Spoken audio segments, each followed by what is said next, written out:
Good YouTube is a question of faith and prophecy, and I just wanted to, I'm gonna put my glasses on again because I really had to say something.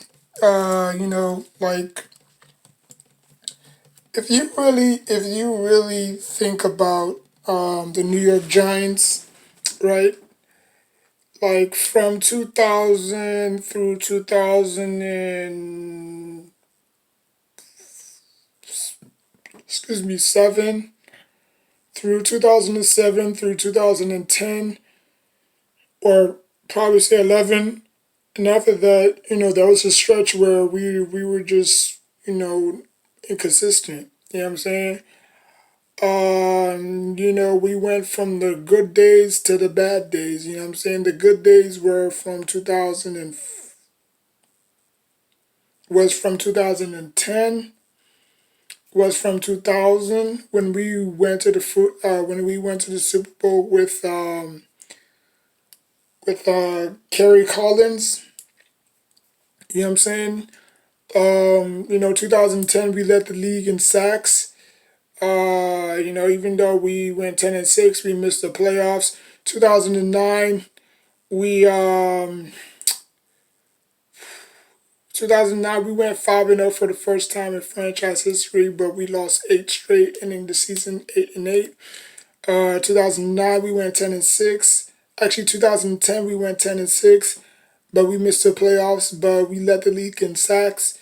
2011 we made the Super Bowl, won that. You know what I'm saying? 2012 tried to repeat, didn't. 13 trash. 14 trash. 15 trash. 16 trash. 17 trash.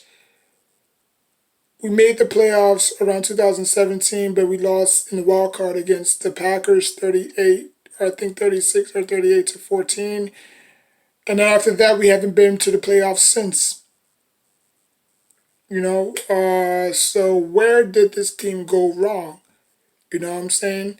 A lot of YouTubers don't want to go way back like I did, but obviously, I was a fan in '04, and that's when Eli Manning obviously joined, got drafted, actually got traded, because obviously we wanted Eli Manning and not Philip Rivers. Who would have thought? I mean, I mean, in hypothetical, could we have won the Super Bowl with Philip Rivers against Tom Brady? We don't know. The world would never know. So I guess the Giants made the right decision that year of trading for Eli. San Diego Chargers got Philip Rivers. We got Eli Manning, even though Eli Manning had a terrible rookie year. But he shrugged it off, and obviously he became two-time Super Bowl champion. I believe he's the only quarterback that has been in two Super Bowls in his career, won both, and retired undefeated in the Super Bowl. But yeah, I mean, if you fast forward 2014, we had Odell Beckham Jr. You know what I'm saying? He had a great rookie season. He won Rookie of the Year. He had Player of the Year. Um, what else? A few years back, a few years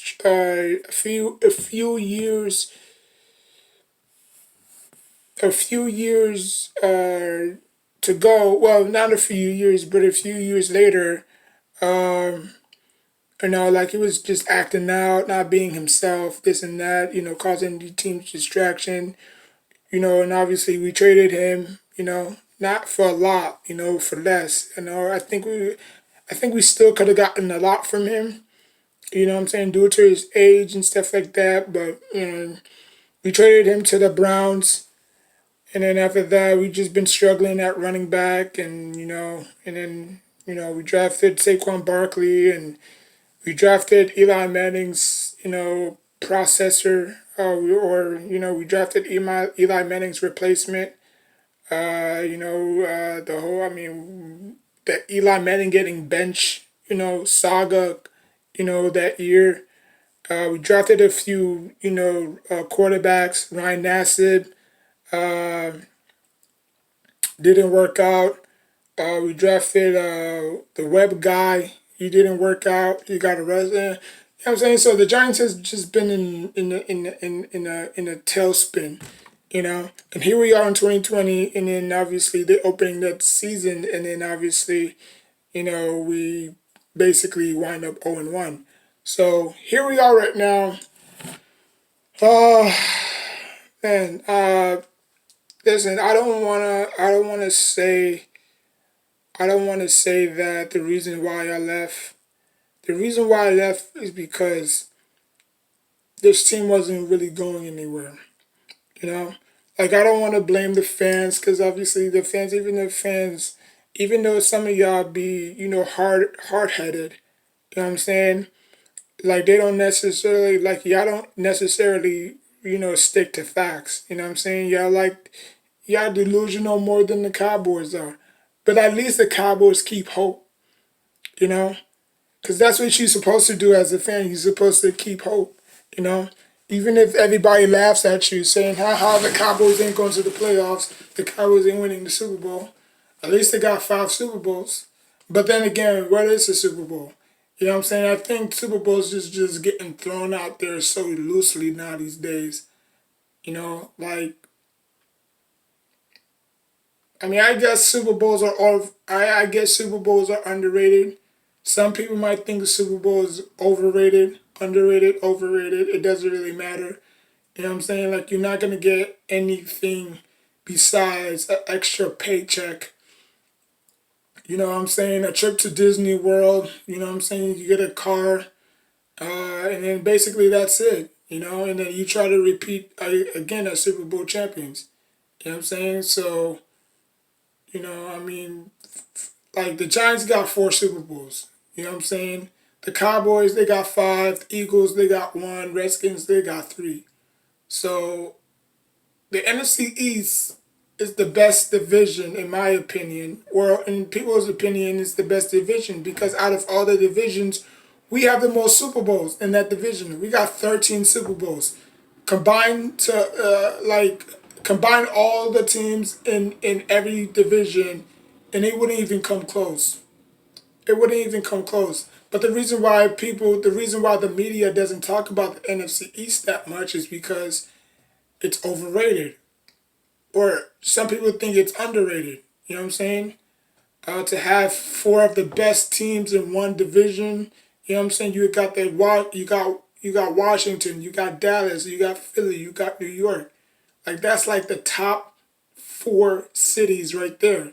You know what I'm saying? But it is what it is. The NFC East is always that competitive. You know what I'm saying? Like they beat each other. Like the Giants could go 7-1 right now, and then they lose like 6 straight. That's just how it is. Nobody can ever sustain a lead in that division. Uh, I believe the last team that sustained a lead in that division was the Eagles um, when they won the division back to back. You know what I'm saying? I think that's the only time, the only team that obviously, had a consistent winning percentage. But after that, that's the NFC East. They beat up each other. They went into the last minute. They not last minute, but they went into the last week, or probably week 16 heading into week 17 to determine who's gonna be the NFC East champion. You know? Like the Chiefs, the 49ers, they could run away with their division. The Packers, they could run away with their division. The NFC East it's a different breed. You don't run away with your division.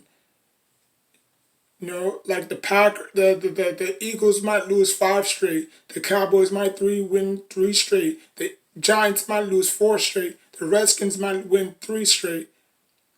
And then it's just gonna be all over again. You know what I'm saying? Because we face each other twice a year, and then on top of that, we have to face our non-division opponents.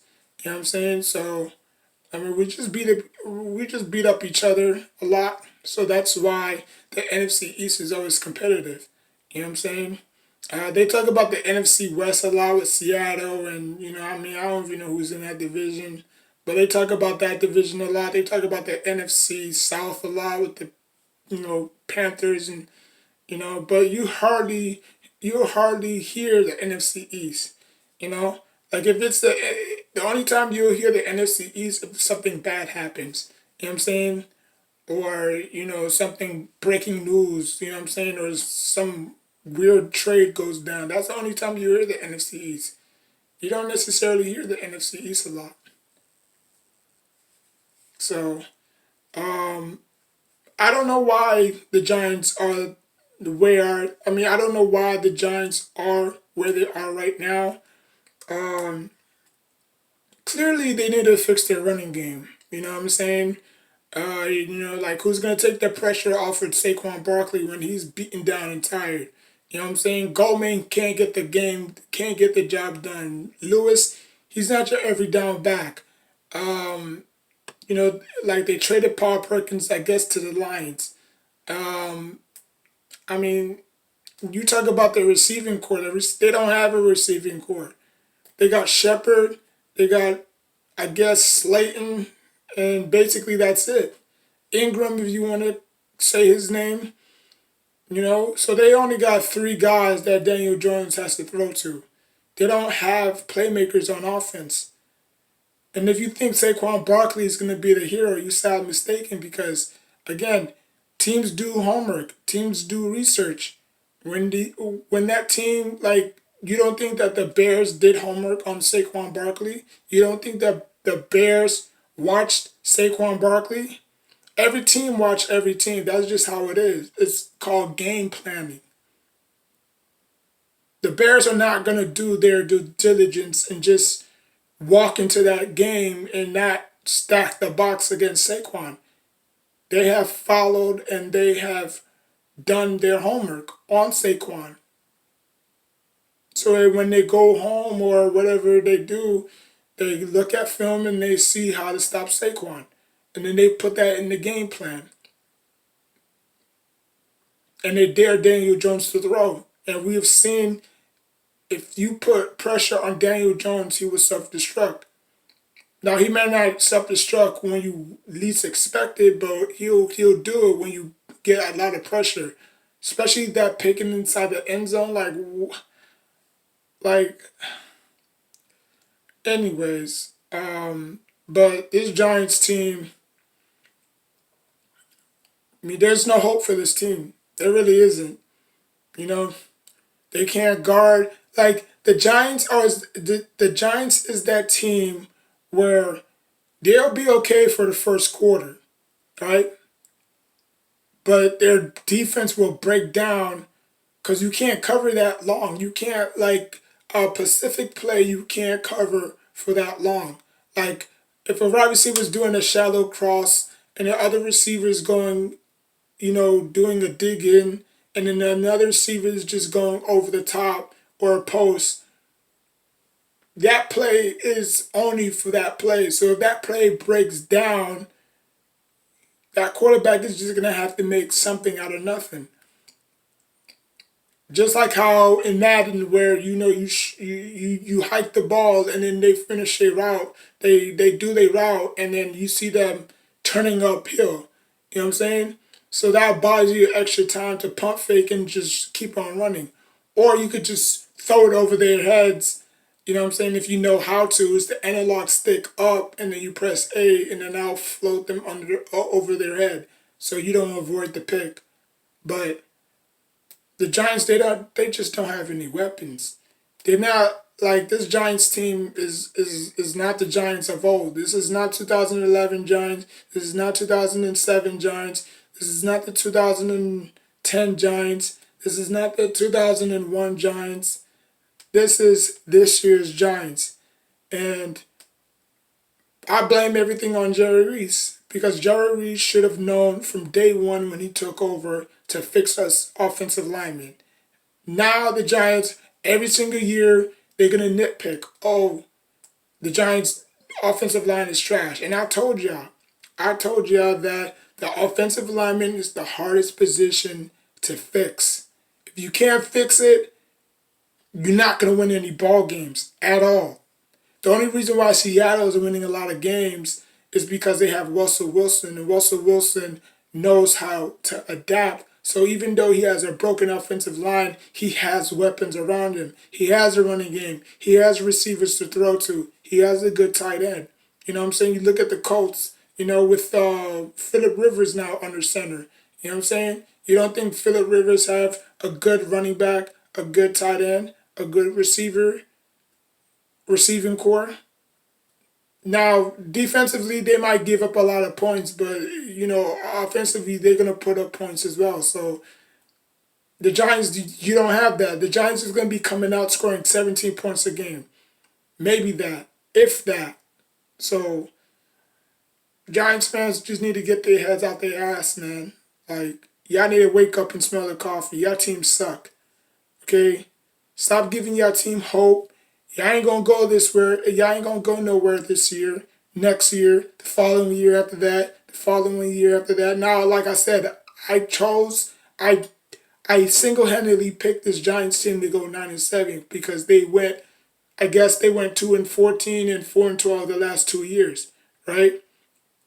2019, 2018, there wasn't. It was abysmal. You know what I'm saying? This year, I expect them to go 9-7.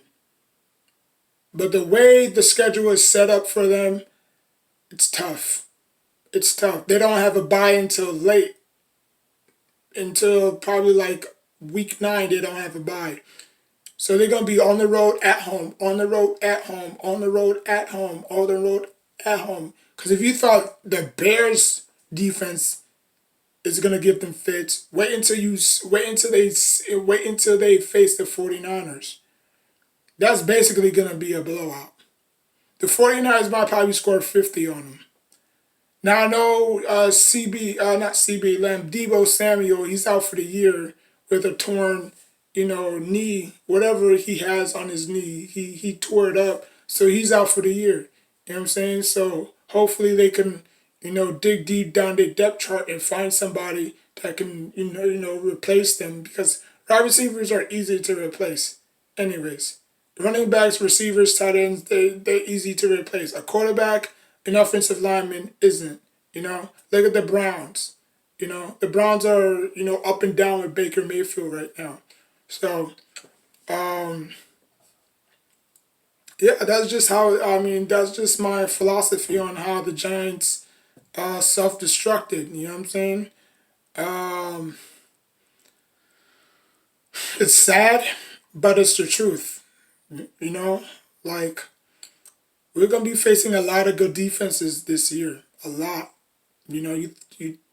I don't know if you think we faced the Rams this year, but we faced the Buccaneers, who have a great defense. Like I said, we're gonna be facing Odell Beckham Jr. You know what I'm saying? Like we may not face a great Bear. We might not face a great Browns defense, but if Baker Mayfield or if Odell Beckham Jr. has a coming out party, probably catches nine targets for $175 and probably 3 touchdowns. Hey, or he may not even show up. He may have one of those games where he catches like two passes for like 10 yards, and that's it. It's either that or he might have a big game or he might have a coming out party, just because you know how those revenge games are. You know what I'm saying? Like how Steve Smith, he went out there and he torched his former team. 2 tubs. I think he caught like 11 or 12 targets for like $155 or 54 yards. Odell Beckham Jr. can have a game just like that. You never know. So the Browns defense may not be the hero, or the Browns defense may not be the hero, but Odell Beckham Jr. sure can be. You know what I'm saying? And I can picture that too. I can really picture that. He may not even go over 100, but 90, 100 yards, 103 yards, 11 catches. Like he could do some damage. So I don't know, I don't know why the Giants are like this. You know, Like look how many years that this offensive lineman had problems. This offensive lineman never had problems when Eli was under center. I mean, yeah, he had. I mean, obviously, Eli Manning was like the most sacked quarterback in the league behind Philip Rivers and Andrew Luck. But in recent memory, in recent years, see what the offensive lineman wasn't bad in 2011. The offensive line wasn't bad in 2007. So why is it the offensive line is struggling so much?